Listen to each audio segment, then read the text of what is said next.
Hello বন্ধুরা, কেমন আছেন সবাই? আশা করি সবাই ভালো আছেন। স্কুল গ্যাং সিজন 3 এর ষষ্ঠ পর্বটি দেখার পর আমরা সবাই এখন উত্তেজনায় কাঁপছি, তাই না? মিরাজ আর তার গ্যাং যেভাবে পরিস্থিতির মুখোমুখি হচ্ছে, তাতে সপ্তম পর্বটি হতে যাচ্ছে এই সিজনের অন্যতম টার্নিং পয়েন্ট। আজকের ভিডিওতে আমি আপনাদের জানাবো ঠিক কবে এবং কখন আপনার প্রিয় স্কুল গ্যাং এর সপ্তম পর্বটি রিলিজ হবে এবং এই পর্বে কি বড় চমক থাকতে পারে। বন্ধুরা, ষষ্ঠ পর্বের শেষে আমরা দেখেছি মিরাজ এক কঠিন চ্যালেঞ্জের মুখে পড়েছে। সপ্তম পর্বে আমরা হয়তো দেখব নতুন কোনো শত্রুর এন্ট্রি, যা পুরো গ্যাংয়ের সমীকরণ বদলে দেবে। আরোহী মিম আর মিরাজের সেই মিষ্টি ঝগড়া কি বড় কোনো বিপদের রূপ নেবে, নাকি তাদের বন্ধুত্ব আরও শক্ত হবে? প্র্যাঙ্কিং এন্টারটেনমেন্ট এবারও আমাদের জন্য দারুণ কিছু অ্যাকশন আর কমেডি জমিয়ে রেখেছে, এটাই আমরা আশা করি। এবার আসা যাক সবচেয়ে গুরুত্বপূর্ণ তথ্যে।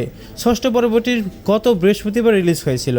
সেই ধারাবাহিকতায় স্কুল গ্যাং সিজন 3 এর সপ্তম পর্বটি আগামী 29 জানুয়ারি বৃহস্পতিবার অথবা 30 জানুয়ারি শুক্রবার 2026 সালের মুক্তি পাওয়ার সম্ভাবনা 100% গ্যারান্টি সহকারে পাওয়া যাচ্ছে। আর সময়টি হবে প্রতিবারের মতোই রাত 8:30। আপনাদের কি মনে হয়, সপ্তম পর্বে কি মিরাজ তার গ্যাংকে বিপদমুক্ত করতে পারবে? আপনার প্রেডিকশন কমেন্ট করে জানান, আর ভিডিও ভালো লাগলে লাইক দিয়ে আমাদের চ্যানেলটি সাবস্ক্রাইব করে রাখুন। দেখা হচ্ছে সপ্তম পর্বের রিভিউতে।